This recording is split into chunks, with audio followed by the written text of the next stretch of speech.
Hi, my name is John Geddie, and I am the Cloud Product Specialist with Netsync. Today we're going to go over a demonstration of how to use Amazon Appstream 2.0. We use this around the world to deliver high-valued applications like Adobe Photoshop to end users regardless of the kind of endpoint that they're using. Today we're going to demonstrate Adobe Photoshop running in just a Chrome browser.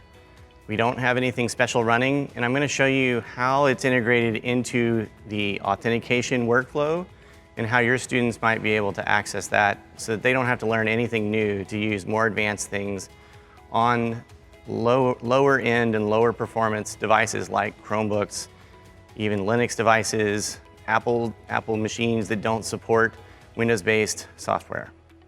So here I have a normal Google, and you can see it's just a normal Chrome browser. And I'm going to show you, kind of demonstrate how a student who, if they happen to be using Google Authentication, this is exactly how they would log in. Now it does support many different kinds of authentication. For example, it can support class link or identity automation, Active Directory. Today we're going to use Google Authentication just as an example. So you can see it's completely built in. All the student has to do is scroll down and find the application that they want to launch. In this case, we're going to launch Netsync's Adobe Creative Cloud application. So we're going to click that, and we're going to see it launch. And you can see here we've launched into Adobe, and it's Adobe Photoshop. And so let me back up for 1 second, and I'll show you what a normal user would see if they didn't launch directly into an application. They would see this. This is their application launcher. And from the application launcher, you can see we can choose any of the Adobe Creative Cloud that we want to choose. We have Illustrator, Dreamweaver, all the ones that you would expect from an Adobe Creative Cloud and all the ones that are needed in high school and college education and even in graphics arts worlds. So let's go over here to where we already have it running. Click on Photoshop. We're going to click on PS here. And as you can see, here it is. We have an image already loaded, and it does work just exactly like you're supposed to. We can show and hide things. The application works. It's very responsive, just like it's supposed to be. Let me show you a little bit about how easy it is to make that happen. Within the Amazon interface, this is Appstreams. And you can see it's a fairly simple interface. It only has these sections, and that's it. The important part of how we've integrated things is that it is a stack. So let me just give you a quick overview of what a stack is. A stack is simply a bunch of virtual machines running in the cloud and a software image that we've installed on it. In the end, this is just a Windows machine running in the Amazon cloud, and we're making it available to anyone on demand when they need it. So in our case, we've actually created various stacks, and that image that we just showed you is actually running from this one that says Graphics Test Stack. The interesting thing about Appstreams is that we can run as many fleets and stacks as we want. So a fleet is just a bunch of servers running or instances running in the Amazon cloud. We can scale these things to as big as we need. And we can do it automatically, we can do it with policies, we can do it based on dates and times. We help our customers understand how they can do this and do it cost effectively. You'd be amazed at how cost effective running this is versus buying a very expensive lab full of computers that are dedicated to one room and usually cost thousands of dollars a piece. And when your students, like in the times that we're living in right now, need to go home, they can't access those machines.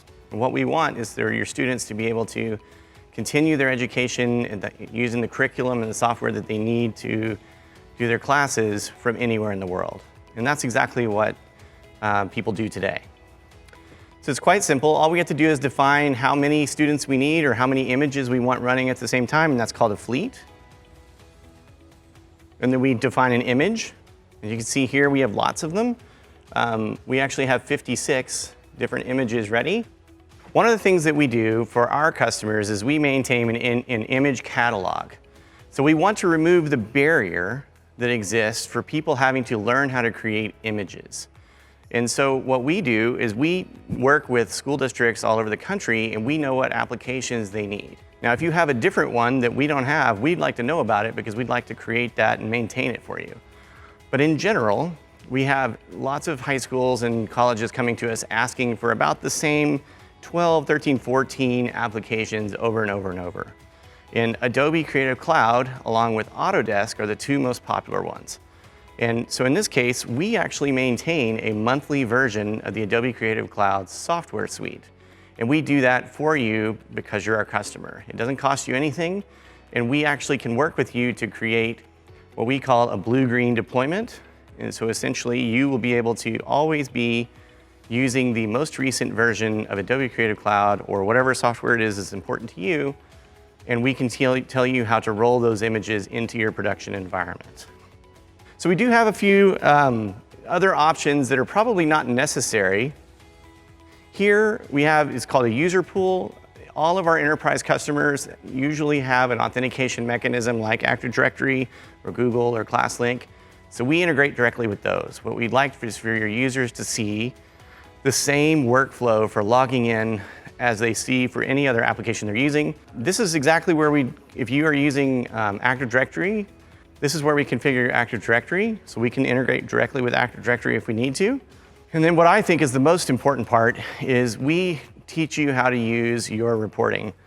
It's one thing to make this available to students. It's a whole nother thing to be able to look at the reporting, understand how they're using it, make sure that you're getting the value out of this service. And so turning on user reporting is really important. And what this does is enables you to get very granular, detailed reporting about who logged in, what applications they used, how long they used it, and ultimately, in another episode, I will show you how we can turn that into exactly how much money the district or corporation is spending to run AppStreams per user. Again, this is what the interface looks like. And I wanted to point out that you can customize the interface itself. As you can see, we've put our Netsync.io logo at the top of this one. You can put your own logo up there. You can actually customize where different links and things go. Essentially, any application that can run in a Windows operating system can run in AppStream, and it can run to anything with a modern HTML5 browser. And that includes Chrome devices, Windows, Linux, Apple, anything you've got. As long as it has a good standard internet connection, we'll be in good shape. That's the end of the demo for today. I hope that everybody enjoyed it, you learned something. Again, my name's Geddie, and please let us know how we can help.